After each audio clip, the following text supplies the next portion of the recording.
Graça e paz de Jesus a todos. Hoje nós vamos meditar na história dos discípulos no caminho de Emaús. O título da mensagem hoje é Os discípulos no caminho de Emaús, da confusão à direção. Agora no ano de 2010, teve um terremoto no Haiti. Vocês lembram disso? Uma situação terrível, muito trágica. E eles dizem que as pessoas, depois de verem o mundo caindo literalmente sobre os seus pés, eles andavam pelas ruas desorientados, sem saber para onde ir, sem saber onde encontrar ajuda.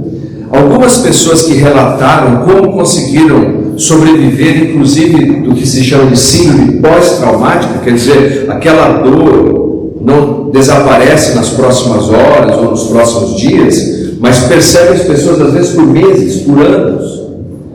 Eles contaram que foi por meio da fé que eles receberam força. Por exemplo, esse jovem chamado Junior Claremont, ele disse ao New York Times que ele só recuperou o seu propósito de vida por causa da fé e por causa do apoio da sua comunidade. Essa outra senhora chamada Jeanette Sanford disse que ficou 6 dias soterrado, esperando socorro. Ela disse que a única esperança que tinha enquanto estava ali embaixo dos escombros era que o Cristo vivo de alguma maneira pudesse socorrer, e ele socorreu. Aleluia. Ela diz ao Miami Herald: foi Deus quem me tirou de lá. Agora, no ano de 2025, o terremoto 7.7 atingiu Mianmar. Mais de 3.000 pessoas morreram. Viu essa notícia? Imagine os familiares, as crianças que perderam seus pais, pais que perderam seus filhos e que têm que lidar com essa dor, com essa angústia na vida. A verdade é que todos nós, em algum grau, lidamos com isso, com situações inesperadas, não planejadas. Pode não ser tão drástico como um terremoto, mas às vezes um diagnóstico, uma consulta médica, às vezes é uma crise conjugal que não se esperava, às vezes é uma crise nos negócios que nós não imaginávamos, às vezes é uma crise existencial, de falar: eu não estou encontrando mais meu propósito, a minha razão de viver. Olhamos para a vida e tudo parece pintado de cinza e desprovido de propósito. Eu vi um pastor dizendo recentemente que depois de uma vida extremamente ativa, dedicada ao ministério, em um mês que ele tirou de férias, acompanhando a esposa, na manhã seguinte, quando ele acendeu a luz, ele sentia uma terrível síndrome de pânico. A mão suava, o coração batia rapidamente, pensamentos suicidas, e ele não se reconhecia. Ele pensava: de onde vem isso? É como um terremoto, algo que não se espera e de repente desaba no nosso caminho, desaba, destrói o nosso sonho. Às vezes a notícia de que um filho está adicto a entorpecentes. A vida é cheia dessas situações. Mas é nessa história dos discípulos que estavam ali no caminho de Emaús e que sofreram um impacto terrível com a morte de Jesus. Eles possivelmente acompanharam Jesus da Galiléia até Jerusalém por ocasião da celebração daquela Páscoa, uma celebração mandatória a todo judeu. E tinham expectativas messiânicas de que Cristo derrubaria o Império Romano, assumiria o poder e traria todas aquelas promessas veterotestamentárias de paz e de protagonismo israelense naquele momento, e de repente se deparam com o inverso: Jesus preso, julgado injustamente, condenado, crucificado, morto, sepultado. O mundo deles sucumbiu. Mas aleluia, porque Cristo vive. Ele saiu no terceiro dia daquele sepulcro e ele foi ao encontro daqueles discípulos que estavam sofrendo, por assim dizer, de uma síndrome pós-traumática. Aquele mesmo Cristo prometeu que estaria conosco. Ele está aqui hoje Nós não estamos apenas reunidos aqui por uma questão de código social. Nós não estamos num clube, numa associação, numa federação de qualquer órgão. Nós estamos aqui porque queremos ouvir a voz de Deus. E o Cristo vivo prometeu que estaria conosco. Ele está aqui nessa manhã. Eu convido você a manter o seu coração bem aberto, para que o Espírito Santo de Deus fale com você. E não trate esse momento de forma alguma como apenas mais um dia, como apenas mais uma rotina num calendário litúrgico religioso. Não. O Cristo do caminho de Emaús está aqui em São José dos Campos. Está aqui na Tívoli. Eu convido você a abrir a sua Bíblia em Lucas, capítulo 24, versículo 13 em diante. Lucas 24, 13 em diante.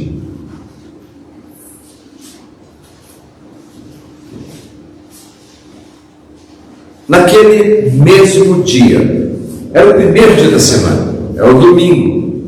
Naquele mesmo dia, Jesus já tinha feito, por assim dizer, uma maratona. Apareceu logo nas primeiras horas daquele primeiro dia a Maria, a algumas mulheres. Depois ele ainda aparece a Pedro, conforme nos diz Lucas, em um relato muito breve aqui no texto, não temos detalhes. Aparece aos discípulos mais tarde. E agora, naquele mesmo dia, o dia está chegando ao fim, Jesus tem o cuidado, o zelo, o amor de ir ao encontro desses dois fujões. Dois deles estavam indo para um povoado chamado Emaús, a 11 quilômetros de Jerusalém. No caminho conversavam a respeito de tudo o que havia acontecido. Enquanto conversavam e discutiam, o próprio Jesus se aproximou e começou a caminhar com eles. Mas os olhos deles foram impedidos de reconhecê-lo. Ele lhes perguntou: sobre o que vocês estão discutindo enquanto caminham? Eles pararam com os rostos entristecidos. Um deles, chamado Cleopas, perguntou: você é o único visitante em Jerusalém que não sabe das coisas que ali aconteceram esses dias? Que coisas? Perguntou-lhe Jesus. O que aconteceu com Jesus de Nazaré, responderam eles. Ele era um profeta, poderoso em palavras, em obras diante de Deus e de todo o povo. Os chefes dos sacerdotes e as nossas autoridades o entregaram para ser condenado à morte e o crucificaram. E nós esperávamos que era ele que ia trazer a redenção a Israel. Hoje é o terceiro dia desde que tudo isso aconteceu. Algumas mulheres entre nós deram um susto hoje. Foram de manhã bem cedo ao sepulcro, não acharam o corpo dele. Voltaram e nos contaram que tinham tido uma visão de anjos que disseram que ele está vivo. Alguns dos nossos companheiros foram ao sepulcro, encontraram tudo exatamente como as mulheres tinham dito, mas não viram. Ele lhes disse: como vocês custam a entender e como demoram a crer em tudo que os profetas falaram? Não devia o Cristo sofrer estas coisas para entrar na sua glória? E começando por Moisés e todos os profetas, explicou-lhes o que constava a respeito dele em todas as Escrituras. Ao se aproximarem do povoado para o qual estavam indo, Jesus fez como quem ia mais adiante, mas eles insistiram muito com ele: fique conosco, pois já vem a noite, o dia está quase findando. Então ele entrou para ficar com eles. Quando estava à mesa com eles, tomou o pão, deu graças à mesa, partiu e deu a eles. Então os olhos deles foram abertos e reconheceram, e ele desapareceu da vista deles.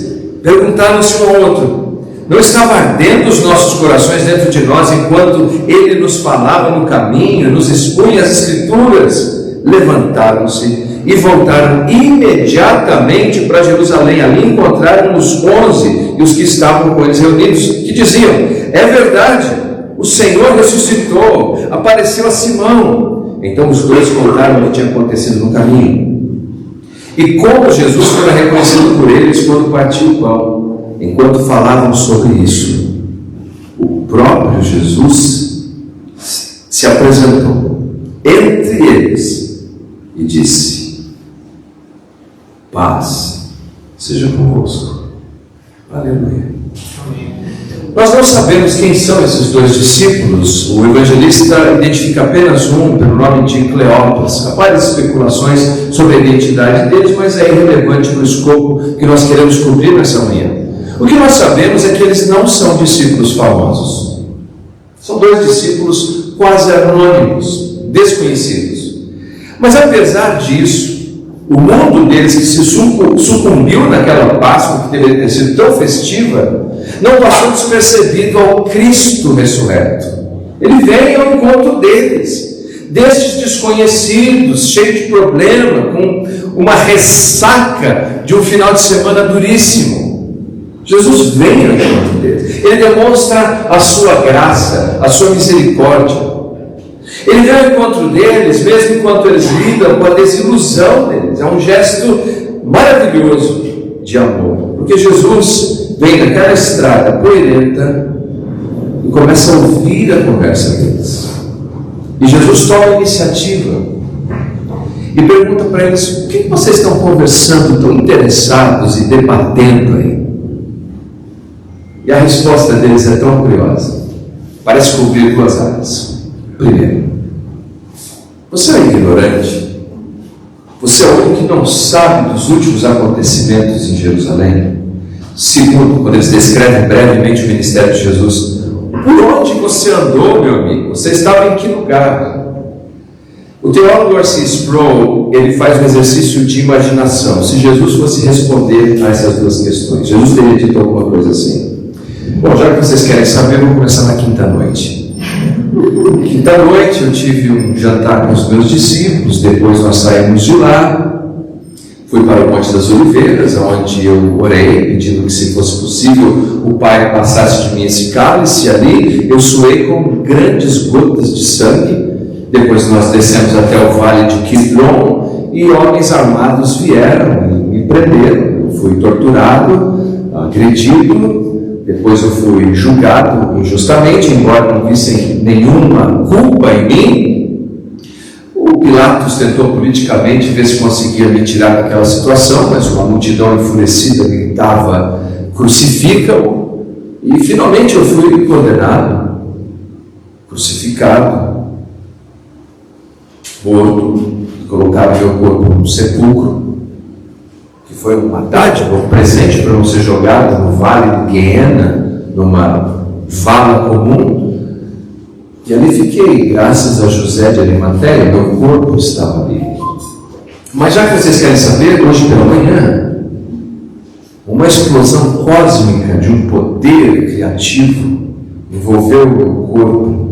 E o meu cérebro, com suas ondas, voltou a funcionar, o meu coração voltou a pulsar, e o sangue em minhas veias começou a correr, e de repente abri os olhos, eu estava ali vivo novamente, com o corpo glorificado, e os anjos removeram a porta do túmulo, aquela pedra, e eu saí de lá vivo. E estou aqui com vocês agora, mas aproveitando. E vocês, o que fizeram nos últimos dias? No entanto, o evangelista Lucas não registra isso. Lucas registra apenas a seguinte resposta de Jesus depois da constatação dos discípulos de que a sua esperança havia sido destruída.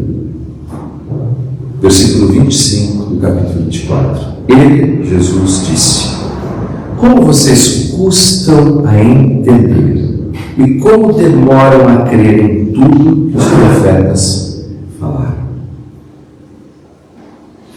Jesus estava ali. Eles não conseguiam enxergar Jesus. Jesus estava no meio daquele caos. Eles não conseguiam entender isso. Jesus nos apresentava que, apesar daquela dor e dificuldade, lhe era necessário enfrentar tudo aquilo.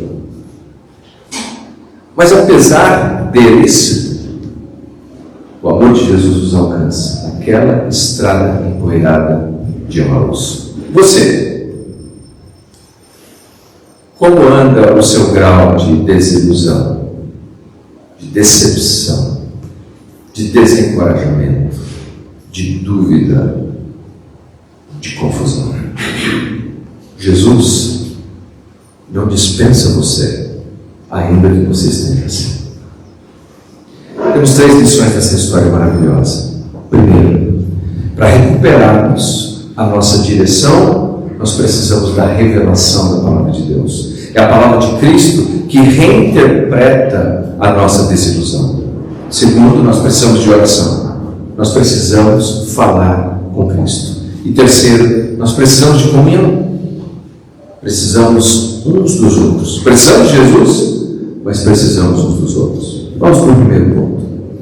Revelação, a palavra de Cristo que reinterpreta a nossa desilusão. Versículo 25. Como vocês custam a entender e como demoram a crer em tudo que os profetas falaram. Essa é a nova versão internacional. A NVT, nova versão transformadora, verte esse versículo assim: como vocês são tolos, como custam a entender o que os profetas registraram nas Escrituras. Agora, tolo aqui não é burro, não é alguém que tem um problema de QI baixo, não é uma constatação intelectual. Tolo aqui é uma categoria que aparece na palavra de Deus e no judaísmo. São aqueles que, por qualquer razão que seja na dinâmica da vida, desprezam a consciência de que existe um Deus e de que Deus está conosco, não importa o que estejamos enfrentando. Você lembra o Salmo 14, versículo 1? Ele diz assim: diz o tolo no seu coração, não a Deus. Era mais ou menos o que esses discípulos estavam fazendo. Eles estavam se comportando como tolos, ao considerarem que o julgamento injusto, a crucificação ou a sepultura estava acima da capacidade de Cristo de mudar a história humana. Tolos. Salmo 53, 1 diz assim: o tolo diz no seu coração, Deus não existe. Tanto o Salmo 14 quanto o Salmo 51 mostram que quando a pessoa tem essa atitude em relação à realidade da existência de Deus, o seu comportamento desemboca invariavelmente em corrupção. Porque se não há Deus, eu vou começar a tomar decisões na vida de minha própria sorte, de minha própria maneira. Eu vou tentar resolver os meus problemas na força do braço carnal, da minha própria concepção. Considere esses discípulos. Quando pensavam não a Deus ou não a Cristo, neste caso especificamente, a primeira coisa que vemos implicitamente no texto é que eles se tornaram fujões. O problema está em Jerusalém, a ameaça está em Jerusalém, vamos fugir. Vamos voltar para algum lugar na Galiléia, vamos para esse pequeno vilarejo obscuro de Emaús, onde vamos encontrar segurança. No texto vemos ainda que o comportamento deles se deformou de tal maneira que eles fazem mau juízo das mulheres que testemunharam a ressurreição. Olha, as mulheres disseram que ele ressuscitou, mas você sabe como é que é mulher? Não, eu digo isso a eles, viu? E eles dizem que os outros discípulos foram até lá, encontraram as coisas como elas disseram, mas sabe de uma coisa? Isso é muito falastrão, não deve ser verdade. Todas as evidências das testemunhas oculares estão ali, eles desprezam e praticam o pecado da maledicência em relação ao outro.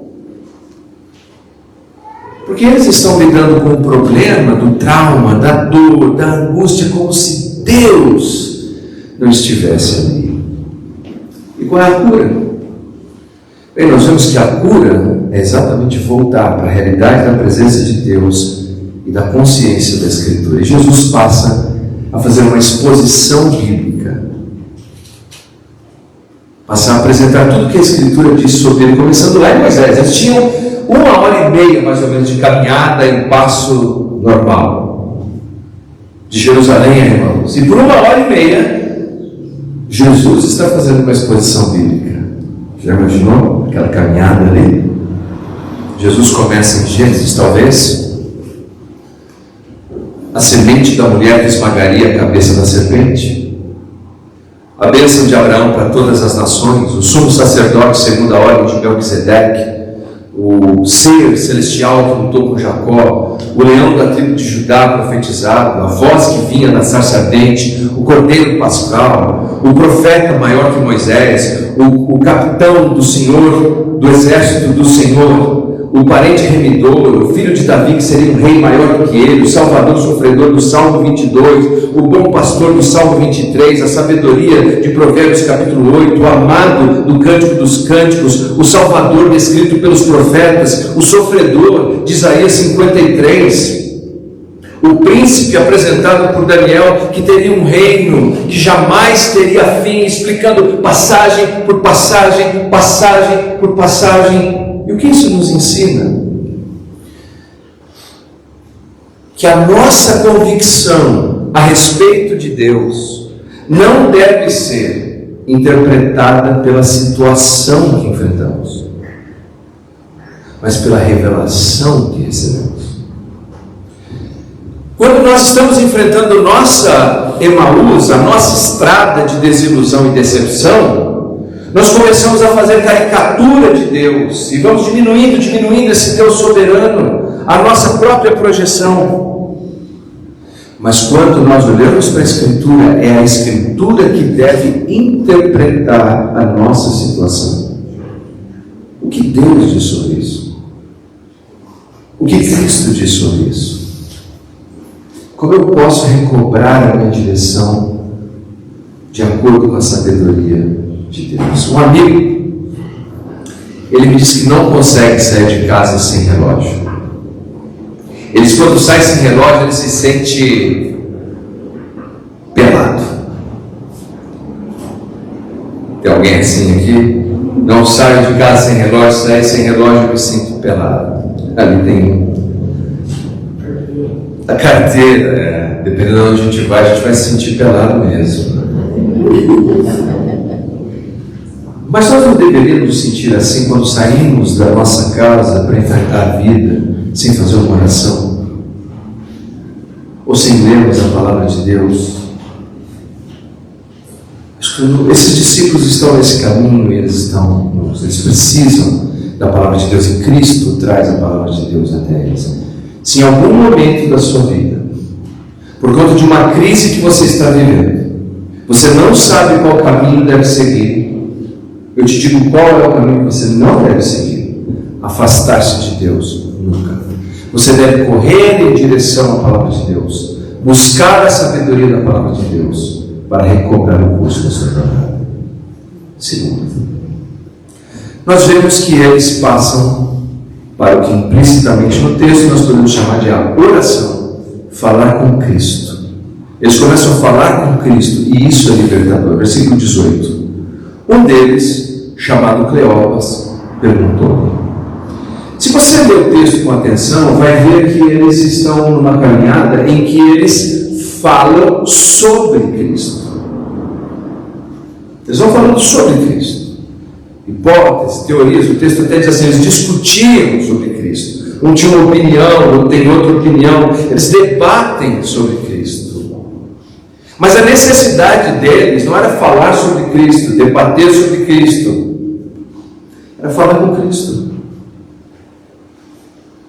Eu tive um professor chamado Dr. Rayford, e ele dizia assim que algumas vezes as reuniões que participamos consistem apenas num grande discurso e num debate das nossas ignorâncias, e depois vamos todos para casa felizes porque todo mundo teve a oportunidade de dizer alguma coisa. Era mais ou menos assim que eles estavam. Eles tinham opiniões sobre Cristo, ideias sobre Cristo. Mas quando é que a cura começou? Quando começaram a recobrar o caminho e a direção? Quando passaram a falar com Cristo. Outro dia eu vi esse vídeo. Era um vídeo dizendo o que acontece com os pais.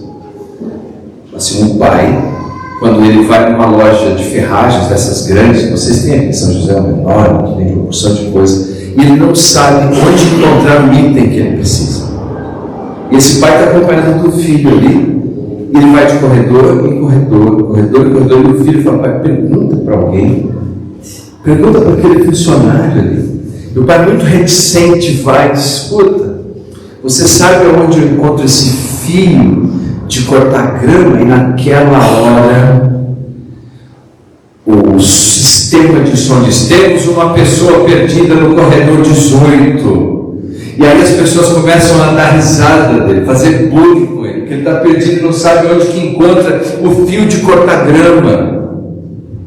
E eu penso que algumas vezes nós agimos com a vida sem ter a coragem de pedir a ajuda que precisamos de Cristo. Nós vamos indo corredor por corredor da nossa existência, tentando encontrar uma saída, porque o nosso ego e o nosso orgulho talvez seja grande demais, quando nós deveríamos nos aproximar de Cristo e dizer: Senhor, está aqui a minha dúvida, está aqui a minha crise, está aqui a minha dificuldade, ilumina a minha vida, Senhor, ajuda-me, Senhor. Olha o que diz o Salmo 143, versículo 1. Deus, ouve a minha oração, escuta o meu pedido, responde-me, pois és fiel e bom. Não é a minha capacidade, não é o quão piedoso eu sou, é a bondade de Deus, é a fidelidade de Deus, e é por isso que eu preciso falar com Ele das minhas dores. Salmo 143 ainda diz assim no versículo 10: Tu és o meu Deus, ensina-me a fazer a tua vontade. Que o teu Espírito seja bom, que me guie para um lugar seguro. É falar com Deus. Você não acha que nós precisamos? Quantos aqui creem que Deus ouve as orações, por favor? Não é verdade. Mas se nós cremos que Deus ouve as nossas orações, e estamos vivendo esse momento de desilusão, qualquer que seja ele, não é hora de meditarmos na palavra de Deus com uma fome ainda maior? Não é hora de falarmos com Deus com uma intensidade ainda maior? Porque se estamos com essa fome aqui dentro, Deus pode nos saciar. Se estamos com essa sede aqui dentro, Deus pode suprir nossa sede, por meio da sua palavra, por meio da oração. E vamos em frente. Na sequência do texto, nós vemos que esses discípulos se encontram com Jesus e convidam que o Senhor entre com eles. E ali as coisas começam a acontecer de uma maneira tão especial que nos leva à comunhão. Cristo, de convidado, se torna anfitrião, né? Põe o pão, parte, dá graças, oferece àqueles discípulos. Há um paralelo aqui com Gênesis. Lá em Gênesis, quando o fruto proibido é oferecido pela serpente Satanás, eles consomem aquilo, os olhos se abrem. Mas se abrem para o mal, para experimentar o mal, a dor e a tristeza em si mesmo. Eu vi recentemente uma entrevista do já falecido e saudoso Nelson Gonçalves. Os mais jovens não lembram dele, mas alguns lembram. Cabocla, o seu olhar está me dizendo, enfim. Ou os consumidores de LP, né? Sabem que ele contando como ele se viciou em cocaína. Ele, um cantor já famoso, mas muito cansado, com problemas no casamento, angustiado, num bar, desabafa com alguém, fala do seu cansaço, da sua dor, e aquela pessoa diz: então vem comigo aqui no banheiro. Ele fala: nem imaginava que o homem me ofereceu no banheiro, mas fui. Quando chegou lá, cocaína. E ele não se deu conta que daquele dia em diante os olhos dele se abriram para algo que iria destruí-lo a cada dia. E ele conta nessa entrevista como foi duríssima a batalha para vencer aquilo. As alucinações, as dores, foi terrível. Ele disse que até um dia, depois de adormecer, quando ele abriu os olhos, ele tinha consciência novamente. Agora é uma segunda abertura de olhos. Agora ele abre os olhos como um homem que é livre, liberto. Se Gênesis, os olhos se abriram para o mal ao desobedecerem a Deus, aqui, quando Jesus está com eles e parte o pão, os olhos se abrem para a verdade. Cristo estava conosco no caminho e nós nem o reconhecíamos. E quando os olhos se abrem dessa maneira, o que eles fazem? O texto diz que imediatamente voltaram para Jerusalém. Mas 1h30 de caminhada, deve ter feito um tempo mais curto agora. porque o coração está renovado, o coração agora está em chamas. Quando o coração está em chamas por Deus, a nossa intensidade muda. Eu oro ao Senhor que sempre nos dê um coração assim, que tenha fogo no coração, nos nossos ossos, para amarmos o Senhor, para desejarmos o Senhor a cada dia. Eles voltam para Jerusalém, onde antes era ameaça, do lugar do qual antes eles tinham medo. Mas há uma lição importante. Se nós estamos vivendo um momento de confusão, está comigo aí, diga amém? Se estamos vivendo um momento de confusão, nós precisamos da revelação, que é a palavra de Deus. Nós precisamos da oração, que é a maneira de nos comunicarmos com Deus. Mas nós precisamos da comunhão com aqueles que também creem em Deus.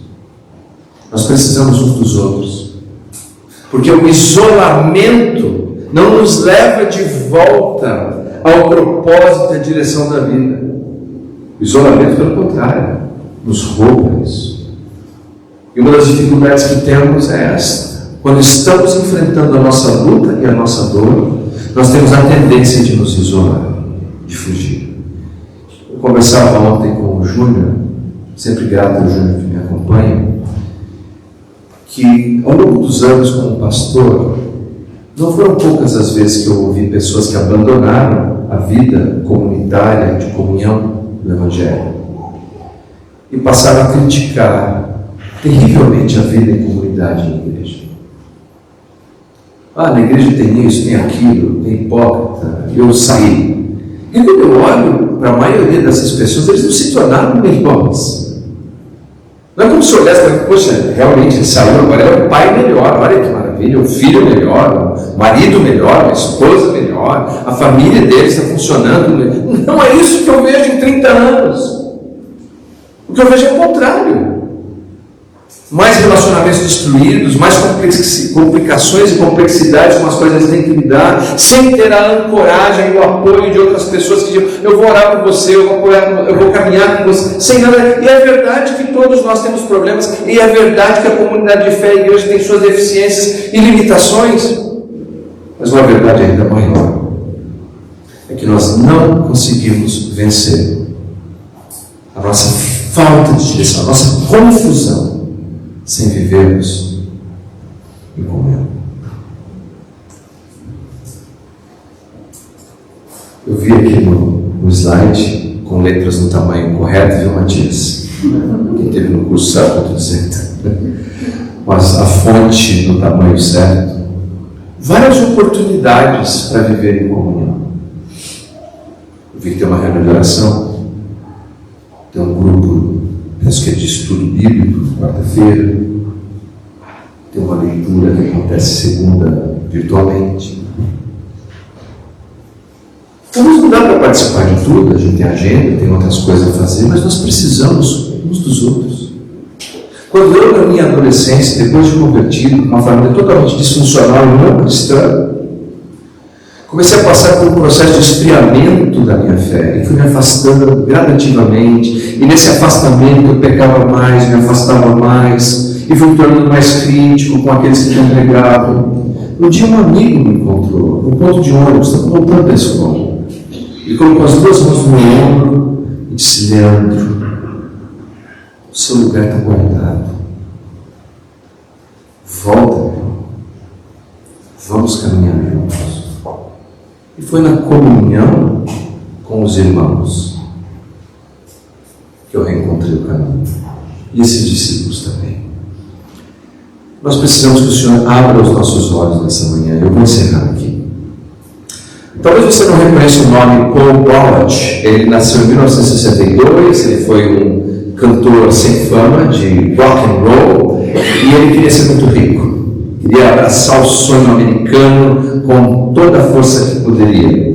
E um dia convidaram ele para uma reunião de negócios. Lembra que um tempo atrás, aqui no Brasil, teve muito também as reuniões de Amway? Lembra de Amway? E ele foi uma das reuniões de Amway que aconteceu numa igreja. E pensou: agora sim eu vou saber como é que eu vou ficar rico. Mas ao invés daquele palestrante falar dos produtos da Amway, disse: olha, não quero falar nada sobre dinheiro aqui hoje, eu quero falar sobre Jesus. Pregou o evangelho e ele aceitou a Cristo como seu Salvador. E dali por diante ele passou a praticar um tempo devocional de leitura da Bíblia, de oração, e a fazer um diário onde ele anotava aquilo que ele sentia iluminado pelo Espírito Santo nos Escrituras. Ele anotava. Até que ele leu Efésios capítulo 1, versículo 18, quando o apóstolo Paulo diz assim: eu estou orando para que Deus ilumine os olhos do vosso coração. E aquilo acertou ele como se fosse um raio. E ele escreveu as letras de uma canção: abre os olhos do meu coração. Abre os olhos do meu coração, eu quero te ver. Abre os olhos do meu coração, eu quero te ver. Quero te ver exaltado, bem alto, brilhando a tua luz, a luz da tua glória. Derrame o seu amor, o seu poder, pois tu és santo. Exaltado, bem alto, brilhando a luz da tua glória. Derrame o seu amor, o seu poder, pois tu és santo. Abre os olhos do meu coração. Abre os olhos do meu coração. Eu quero te ver.